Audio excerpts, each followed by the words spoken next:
네, 애플의 교육과정 재개념주의에 대해서 먼저 살펴보도록 하겠습니다. 애플은 아까도 말씀드렸지만 학습자들이 어떤 정치적인 해방을 가져야 된다는 것을 목표로 하고 있습니다.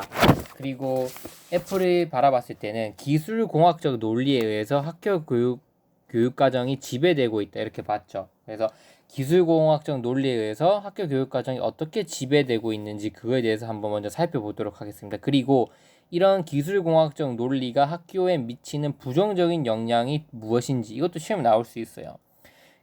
기술공학적 논리 자체는 시험에 나오기가 애매하겠지만 기술공학적 논리에 의해서 이러한 현상이 학교에서 어떻게 부정적인 영향을 미치고 있냐는 충분히 시험에 나올 수 있기 때문에 이 두 가지 반드시 기억해 주시면 좋겠습니다. 먼저 살펴볼게요.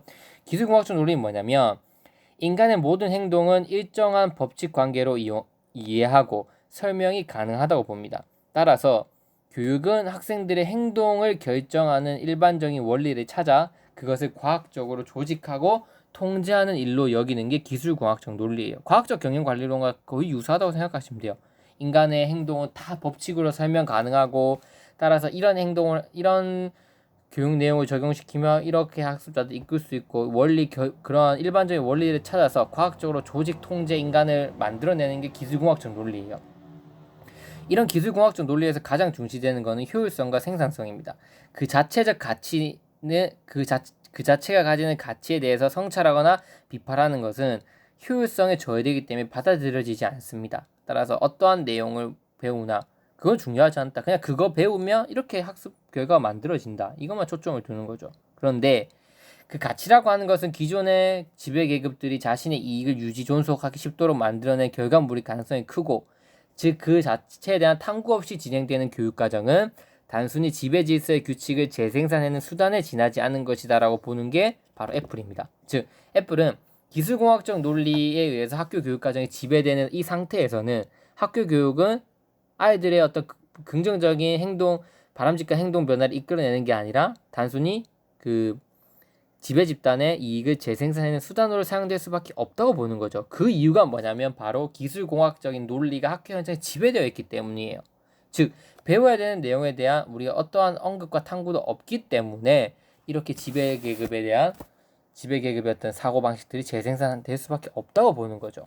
그러면 이런 기술공학적 논리가 어떻게 학교 교육 현장에 부정적인 영향을 미치고 있냐? 첫 번째, 교사를 탈숙련화 시키면서도 재숙련화 시키고 있어요. 좀 말이 좀 모순적이죠, 여러분. 탈숙련화와 재숙련화는 뭔가 모순적인데 이렇게 생각하시면 돼요. 쉽게 생각하면 교사가 가지고 있는 진짜 전문성은 탈숙련화, 그거를 벗어 던지게 하고 재숙련화는 교사를 기계처럼 만드는 것을 의미해서 재숙련화 시킨다는 거예요. 무슨 말이냐면 한번 읽어볼게요. 탈숙련화와 재숙련화를 통해서 교사를 통제한다. 즉 교사를 교육과정의 개입에 참여시키지 않는다. 외부 전문가에 의해 표준화된 교육과정을 미리 만들어 놓고 죄송합니다. 오타입니다. 만들어 놓고 그것을 교사에게 전달하면 교사는 정해진 규칙과 절차에 따라 학생에게 그것을 제공하고 마련된 기준에 평가만 하면 되는 거다.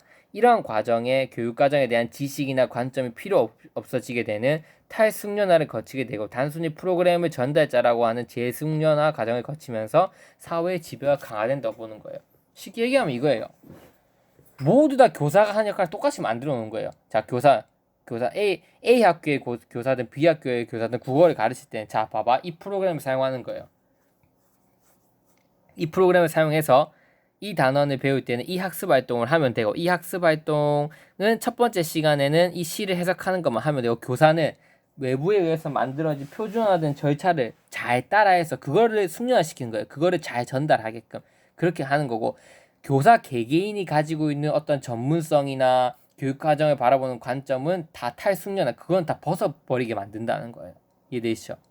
즉 효율성을 높이려고 하다 보니까 어떤 표준화된 교육과정을 만들었잖아요. 그럼 교사 개개인이 가지고 있는 교육과정에 대한 어떤 지식들 그런 것들은 다 필요 없다고 보는 거예요. 그리고 그 전문가들이 만든 절차대로 학생들에게 그것을 잘 전달해주는 마치 컴퓨터와 마찬가지예요. 우리 학습 프로그램 보면 우리 저 비상이나 이런 데 가면은 학습 자료들이 다 쫙 짜져 있잖아요. 그러면 그거대로 그 수업을 하면 쉽긴 쉽죠. 편하죠. 한데 여러분 생각해 보세요. 단점이 있습니다. 교사 그거대로 수업을 하면 모든 교사들이 다 똑같이 그거대로 수업을 한다고 한번 생각해 보세요, 여러분. 교사의 전문성은 개개인이 가지고 있는 전문성은 저해될 수밖에 없어요. 근데 그것을 활용하는 그 내용을 잘 전달하는 것에 대해서는 숙련화가 되겠죠. 따라서 이런 과정을 통해서 효율성만 추구하는 과정은 교사의 어떠한 전문성을 없애는, 교사 개개인이 바라보는 안목과 지식들 이런 것들을 다 저해시키는 문제점을 불러일으킬 수밖에 없다. 왜? 효율성을 강조하다 보니까 교사 너네들 개인의 생각은 필요 없어. 우리가 만들어낸 절차를 따라서 그거대로 잘 시행해서 학습자들에게 가르쳐. 이렇게 본다는 거죠. 그러니까 이 관점에서 교육 현장에서는 교사의 탈숙련화, 재숙련화를 통해서 기술공학적 논리에서 학습자들에게 교육이 진행되고 있으니까 아까도 말씀드렸던 것처럼 문화의 어떤 재생산, 불평등 재생산이 일어날 수밖에 없는 거죠. 두 번째, 가치 수용적 측면을 강조합니다. 오늘날의 교육은 기업의 경영이나 공장의 생산 논리를 적용시킴으로써 가치 수용적 측면만을 중시하고 가치 변화 창조는 도외시한다. 이게 핵심이에요. 가치 수용적 전달 측면만 중시하고 가치 변화와 창조는 도외시한다. 자, 지식. 아이들에게 가르치는 지식은 판매되는 상품. 가르치는 일은 지식을 전달하는 단순 노동. 그다음 학생은 제품 생산의 결과로 이해되기 때문에 가치 창조나 측면은 도외시되고 그걸 어떻게 전달하는지만 중요시 여기게 된다. 따라서 학습자들은 배우고 있는 내용에 대해서 어떠한 생각을 해볼 기회는 줄어들 수밖에 없게 된다. 이렇게 학습이 진행되고 있다는 거죠. 이러한 이유들 때문에 뭐가 발생하게 된다? 지배 집단의 어떤 사고방식이 아이들에게 그대로 전달되는 것에 교육과정은 사용되고 있을 뿐이다. 이렇게 보는 거예요. 이런 기술공학적 논리에 대해서 해결할 수 있는 방안은 애플은 두 가지로 제시를 합니다. 먼저 쉬운 것부터 보면 교육과정 개발에 교사를 참여시키자는 거예요. 교육과정 개발할 때 교사들이 참여해서 자기네들 의견을 내세우고 그리고 좀 그 교사의 특성에 맞게끔 교육과정을 어떻게 만들 수 있는 방안을 마련하자. 즉 교사와 교육 수요자들, 학생이나 학부모들이 교육과정 개발에 실질적으로 참여한다면 그래도 이러한 앞에서 발생하는 어떤 그대로 이해관계를 답습하는 걸 문제는 없앨 수 있다. 교사도 자신의 목소리를 낼 수 있고 교육 수요자인 학생들이나 학부모들도 아이들이 어떤 긍정적 방향을 이끌 수 있는 목소리를 낼 수 있기 때문에 이 교육과정 개발 자체에서 이 사람들을 참여시키면 앞에서 우리가 보았던 기술공학적 논리에 의한 어떤 문제점들은 개선될 수 있다고 보는 거죠.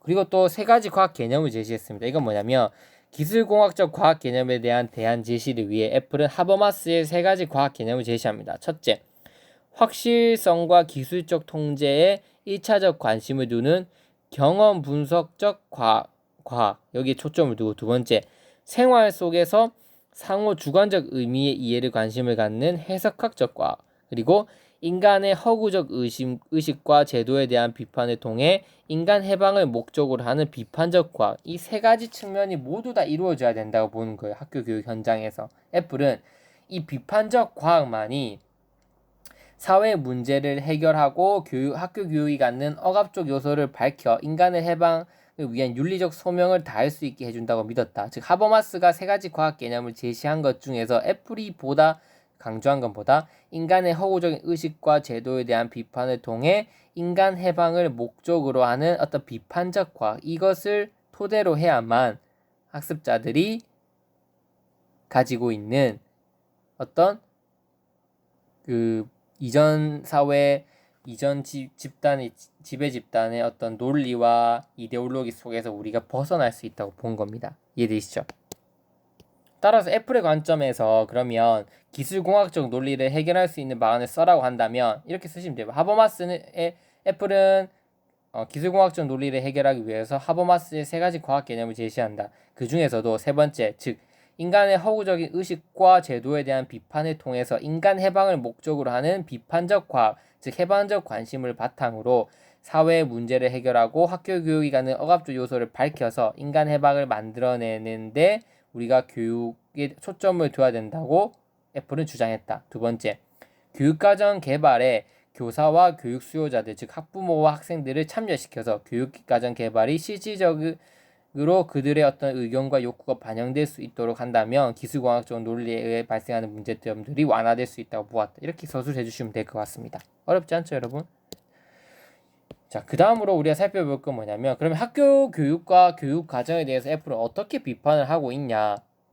그래서 문화적 재생산과 잠재적 교육 과정의 측면을 통해서 학교 교육을 애플은 어떻게 비판하고 있는지 한번 살펴보도록 하겠습니다. 만약에 애플의 관점에서 학교 교육과 교육 과정에 대해서 비판을 해라고 한다면 여러분들은 문화 재생산 관점과 잠재적 교육 과정을 통한 권력 유지 이 두 가지 측면에서 비판해 주시면 됩니다.